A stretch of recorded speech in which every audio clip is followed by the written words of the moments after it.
wish you had or knew prior to going into this whole thing? Like, what are you missing now that you wish you had?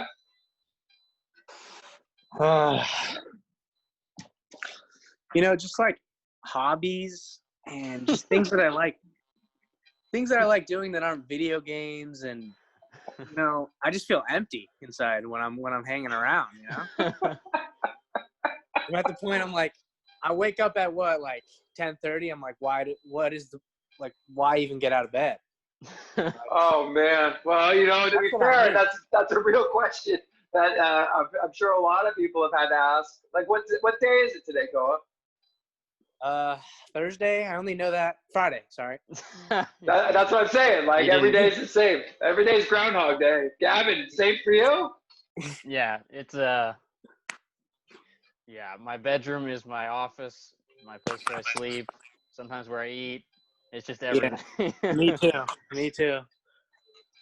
And don't undersell video games.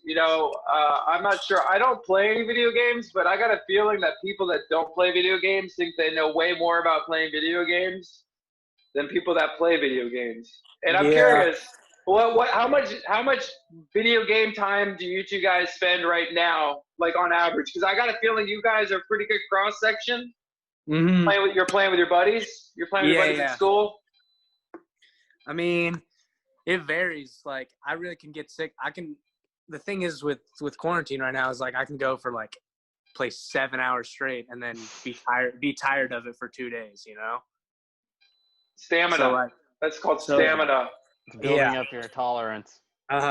So that's the kind of thing that's been happening to me right now. Like, the past 2 days I haven't played at all really because I'm just so bored of them. I've been playing 10 hours a day.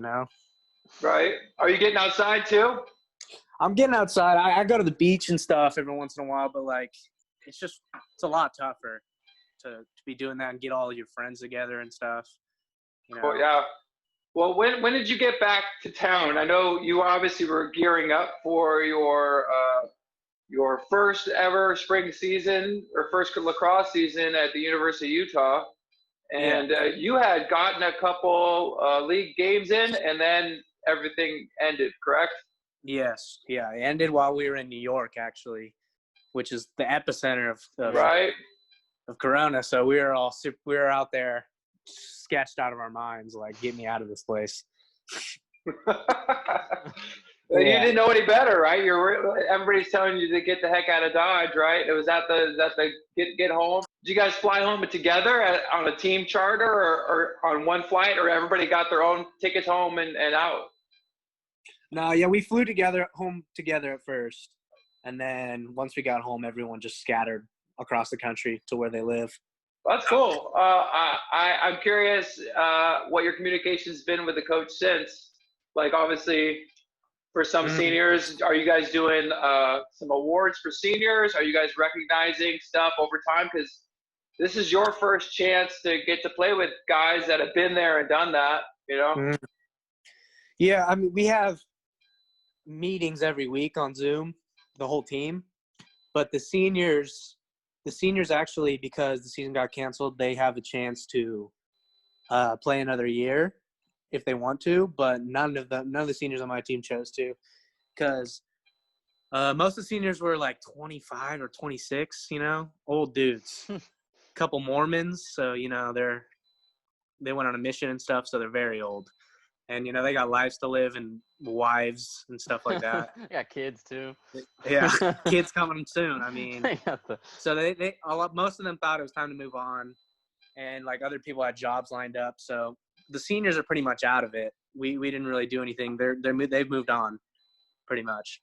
But what's it like playing with married dudes? It's hilarious. It's like they act just like kids. They act the same as all of us. It's like my boy.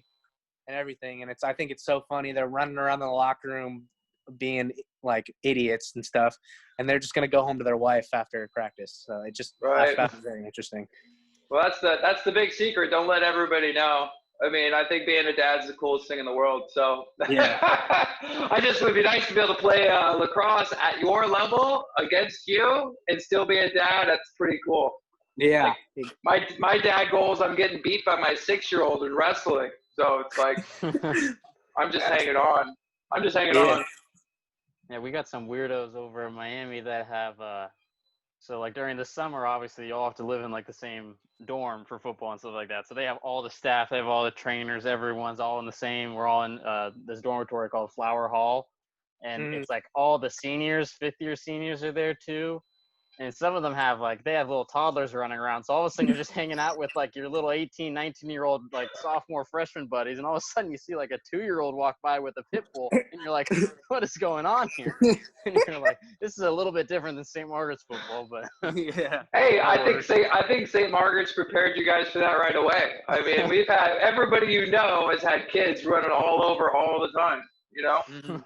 I remember when Kai was a tiny little guy when Poe was a freshman. I mean, he's still a tiny guy, but like he was just a little dude. Mhm. Yeah. Yeah. That's fascinating. That's cool. That's cool. Mhm. What do you hope to, obviously, looking forward now into the future, what are you hoping to make changes to? Like, what have you learned during this process? I mean, maybe you want to pick up the guitar or something. I'm not sure, but you mentioned a hobby. But what kind of things have your goals changed at all going forward, as far as education, as far as lacrosse, anything like that? I mean, I've thought about, like, my coaches always send us books to read and stuff, like, and they spend so much of their time reading, and we go into meetings and they're like, oh, I read this book, here's this quote.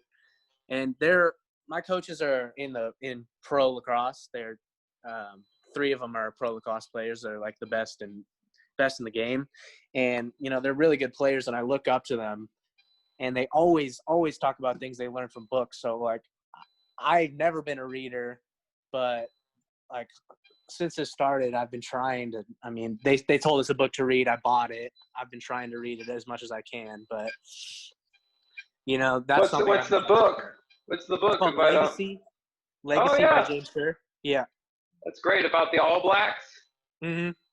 Oh yeah, yeah. Well, you know what? I hope you enjoy that book. Yeah. A lot of the stuff you guys demonstrated in your lacrosse program, I think, had there's a lot of resemblance. I'm curious what you're gonna think when you get through it. Yeah. Yeah. We do the whole sweep of the Audiobooks, man. chest. Yeah. Audiobooks. Yeah. I should probably switch to those because I can't stay awake when I'm reading for real. Just set a sleep timer for 15 minutes. It goes off, and then you got 15 minutes of reading it. You know, Yeah. what That's a about good you, plan. Gav? What are you reading? I'm not reading well, okay. So kind of ironically, I've been like reading up on. So I'm going through this like weird little like mid-college crisis, where I'm like determining if like what my like degree or like where my path that I want to do is like the right thing. And like much to the like chagrin of myself, I'm kind of like getting into law a little bit too much, which is No, like I don't think that's a bad idea. it's good, but it's also like $80,000 a year for law Yeah. school, and then it's also like that's like another years in education. But I'm getting a little bit into that, so I've been reading a lot of just like I'm getting a lot more into like the NFL salary cap and a lot more into like kind of the contract work behind that. So I've been reading a lot in like sounds really nerdy, but into like the NFL like CBA and stuff like that, just because it's like I was talking to Dan a little bit before he got on Koa, but like I was gonna do an internship at like a sports agency over the summer, but they just canceled, so I'm also sad. But we'll see what happens. But that's I guess what I've been reading, but it's not fun. It's kind of like I have nothing else to use my brain is just like fried right now. I got nothing else going on, so it's like Exactly. Yeah. I feel like that's kind of a cool area. I don't know if this is something that you would have any insight on, but the one major league sports organization, right, that doesn't have a salary cap is Major League Baseball. Baseball. And so I don't like it. There's been a lot of talk about some of the stuff that's going forward in order to get them back to play, like some of the steps that are going to be needed in order to meet some requirements are going to be a step in the direction of being a salary cap kind of thing in baseball. What do you think of that? Yeah, I think that one of the things is keeping baseball like really behind Well, on one hand, it's keeping it like ahead of other sports leagues because if you look at like the benefits and the bonuses and like the actual salaries that baseball players get, it's like they're huge. They're the biggest contracts in sports, actually. But like I think that with that comes you lose so much like parity in the league. You look at teams like the Dodgers and the Yankees; they can spend like hundreds and hundreds of millions of dollars a year. You look at someone like Miami, like the Miami Marlins, or like some of these other like smaller teams, and they are not even spending half of that. And I think it's kind of like, I don't know, when I watch a sports game, I want to know that both sides are playing at like the same playing field and like, oh, they both had $400 million to spend. I hate knowing that like the New York Yankees got all these sponsorships, all this stuff. They're spending close to $1 billion, and then they're playing against a team that is like not even close to that. So I think the salary cap will be good in baseball, but like, I'm young. I don't know everything. Like there's obviously a reason that it's like that in the first place. So we'll see. Cohen, like if you could cut out a portion of your training season for your one sport, would you do it? No, I don't think so. I mean, the fall is really important. The fall is like the worst time ever. You just get killed. But my team, like, they kind of over recruit a little bit. So they over recruit. That's kind of their strategy because we're a new program. They just recruit like as many guys as they can get. And the fall is what weeds all the guys out that won't make it. So like last season during the fall, we probably had 16 people quit. So 16 freshmen, actually, just freshmen. What was your freshman class then? If 16 left, what were you left with? 10.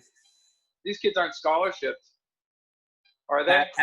At Utah, I mean, there's partial. A lot of people have partial. A few people have nothing, and then a couple, like select few, have like full scholarships. Yeah. And these are for athletics solely, or just in general, like athletics, and they're for athletics. Yeah. Okay. The coach has a finite amount of money that he can give out. What is your 3 best films or shows that you've watched since we've been on COVID-19 lockdown? One that I watched is Ford versus Ferrari. I thought that was like one of the best movies I've seen all year. I saw that too. So you saw the feature film with the 2 big dudes in it, 2 big actors. Batman and Matt Damon. Okay. Well, one big star and Matt Damon. I don't know. Yeah. He's in every movie, but yeah. That movie is just, the competitiveness is so sick. Like I was just losing my mind watching that movie. You came into what I consider a pretty successful or an up and coming program at Utah, right? They've been ascending, correct? Mm-hmm. So they had a good culture, like built up in there. What did you think about that when you got in there? And then how prepared did you feel, like adding into that culture? Yeah, I mean, everything the coaches were saying, I was just like, sounds like Coach Miles, like everything. I mean, they'd say something and I'd be like, Coach Miles used to say that all the time. And they got these pillars, like, it's like, we had brotherhood, commitment, and passion as our pillars. They have the same. They have like, it's like honesty, grace, humility, passion, trust. So, I mean, I just saw so many similarities to the St. Margaret's lacrosse team. And the work ethic wise, I think Coach Miles prepared me the same way. And so, I felt like way more comfortable in the program with the culture than a lot of the other people did. Right. Coach Miles rode you pretty hard, if I remember right. So yeah, I remember him. Yeah, like he was a tough coach on you in particular. I felt like he was making a point with you, making you run a 40 time.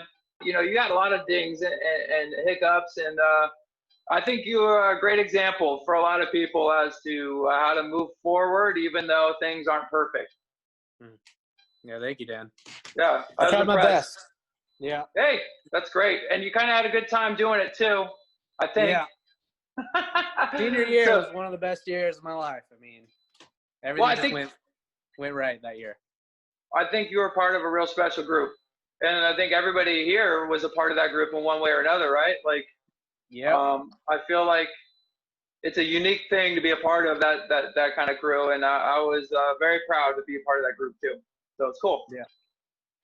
Yeah, maybe maybe we'll get one of the Cragans on, and we can argue over Dallin or Koa Todd best middle linebacker of all time. You know what I mean? Mm. Or He probably had more time at middle linebacker, didn't he? I don't know. We can pull the numbers up. I don't know. I got Logan Those are Smith both. too. I probably got him for season tackles. 100